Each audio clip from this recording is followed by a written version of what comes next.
Hi hello అండి అందరికీ good morning friends. అందరూ ఎలా ఉన్నారు? బాగున్నారా?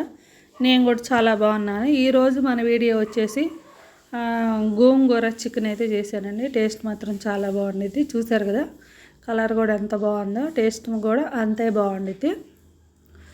ఎప్పుడన్నా కొత్తగా అంటే మనకి ఎప్పుడు చికెన్ తిని బోర్ కొట్టినప్పుడు ఇట్లయితే ట్రై చేయండి, చాలా బాగుండేది. ఇప్పుడైతే వీడియోలోకి అయితే వెళ్ళిపోదాము. షాజీరా ఒక పావు టీ స్పూను, స్టార్ పువ్వు 2, లవంగాలు వచ్చి ఒక 7-8 తీసుకోండి. ధనియాలు 1.5 స్పూను, చెక్క, జాజికాయ, యాలక్కాయలు ఒక 3, మిరియాలు ఒక 1/2 స్పూను, ఇంకొచ్చేసి అనాస పువ్వు కూడా తీసుకొని ఇవి మొత్తం పౌడర్ చేసుకోండి. ఇట్లా పౌడర్ చేసేసుకొని మెత్తగా పౌడర్ చేసి పక్కన పెట్టేసుకుందాము.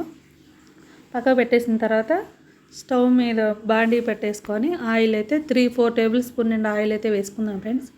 వేసిన తర్వాత ఒక ఆనియన్స్ అయితే వేస్తున్నాను. ఆయిల్ కొంచెం కాగిన తర్వాత ఒక ఆనియన్స్ వేసి పచ్చిమిరపకాయలు, కరివేపాకు అయితే వేసుకుందాము. పచ్చిమిరపకాయలు అయితే ఒక 5-6 కాయలు తీసుకొని కరివేపాకు కూడా ఒక రెమ్మ వేసుకొని అల్లం వెల్లుల్లి పేస్ట్ ఒక స్పూన్ వేసుకుంటున్నాను నేను. అల్లం వెల్లుల్లి పేస్ట్ ఒక స్పూన్ వేసిన తర్వాత ఒక పావు టీ స్పూన్ పసుపు కూడా వేసుకొని చక్కగా ఫ్రై చేసుకోండి. ఇప్పుడైతే ఉప్పు అయితే ఒక స్పూన్ నిండా తీసుకున్నానండి. మనకు గోంగూరలో ఉప్పు కాస్త ఎక్కువే పట్టిద్ది కదా.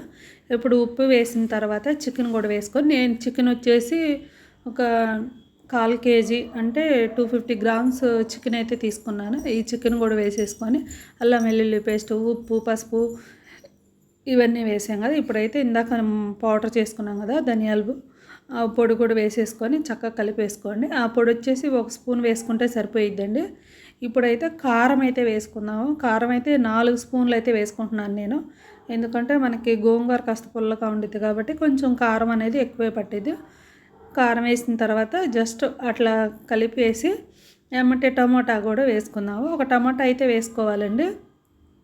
ఒక టమాటా వేసిన తర్వాత చక్కగా ఇట్లా కలిపేసుకున్న తర్వాత ఇట్లాగే కాసేపు అయితే ఫ్రై చేసుకోవాలి. మనం టమాటా మగ్గిన దాకైతే కొంచెం అట్లా ఫ్రై చేసుకుందాము. చూసారు కదా, కలర్ అంతా ఆయిల్ పైకి తేలేటప్పుడు ఉడకపెట్టేసి ఎనుపుకున్నాను ఫ్రెండ్స్ నేను గోంగూర అనేది. గోంగూరలో నేను ఏమీ వేయలేదు, ఉత్త గోంగూర ఉడకపెట్టి ఎనుపుకున్నాను. ఇప్పుడు ఈ గోంగూర వేసేసి చికెన్లో చక్కగా మొత్తం కలిపేసుకోవాలి. ఇట్లా కలిపేసిన తర్వాత ఒక 2 నిమిషాలు అయితే ఇట్లా గోంగూర చికెన్ 2 ఫ్రై చేసుకోవాలి. మనం వాటర్ వేయకుండా ఇట్లా ఫ్రై చేసుకోండి. మనం దీంట్లో వేయాల్సిన మసాలన్నీ మొత్తం వేసేసామండి, ఆల్రెడీ ఫస్టే వేసాము. ఇప్పుడు మళ్ళీ ఒకసారి మూత తీసి మొత్తం ఒకసారి కలిపేసిన తర్వాత వాటర్ అయితే వేసుకోవాలి. ఇంకా లాస్ట్లో ఫైనల్గా ఒక పావు కప్పు వాటర్ అయితే వేసుకుందాము. పావు కప్పు వాటర్ వేసేసుకొని ఒక అరకప్పు అయితే వేసుకోండి. ఒక అరకప్పు వేసిన తర్వాత మనకి చికెన్ కూడా ఉడకాలి కదా. ఇప్పుడు మొత్తం వాటర్ వేసేసుకొని ఉప్పు, కారం ఇవన్నీ చెక్ చేసుకున్న తర్వాత అయితే మూత పెట్టేసి ఆయిల్ ఇట్లా పైకి తేలే వరకు చక్కగా కుక్ చేసుకోండి. ఇప్పుడైతే లాస్ట్లో కొత్తిమీర కూడా వేస్తున్నాను నేను. కొత్తిమీర వేసేసి ఇంకొక 2 నిమిషాలు అయితే కుక్ చేసుకుందాం ఫ్రెండ్స్. చూసారు కదా, మనకు గోంగూర చికెన్ అనేది బాగా దగ్గరకు వచ్చేసింది. లాస్ట్లో ఒక 3 పచ్చిమిరపకాయలు అయితే అట్లా ఘాట్లు పెట్టి అయితే వేసుకున్నాను. లాస్ట్లో పచ్చిమిరపకాయలు ఆ ఫ్లేవర్ కానీ టేస్ట్ కానీ చాలా బాగుంటుందండి. ఇప్పుడైతే మనం ఇంకా స్టవ్ ఆపేయచ్చు. మనకు కర్రీ అనేది చక్కగా దగ్గరకు వచ్చేసింది. ఇంకా చల్లారిన తర్వాత గోంగూర కాబట్టి ఈ ఆయిల్ అంతా పీల్ చేసిద్ది. ఆయిల్ కూడా అంత మనకి ఎక్కువ కూడా కనిపించదు. ఇంకా మనకి గోంగూర చికెన్ రెడీ అయిపోయింది ఫ్రెండ్స్. టేస్ట్ మాత్రం చాలా బాగుంటుంది, మీరు కూడా ట్రై చేయండి.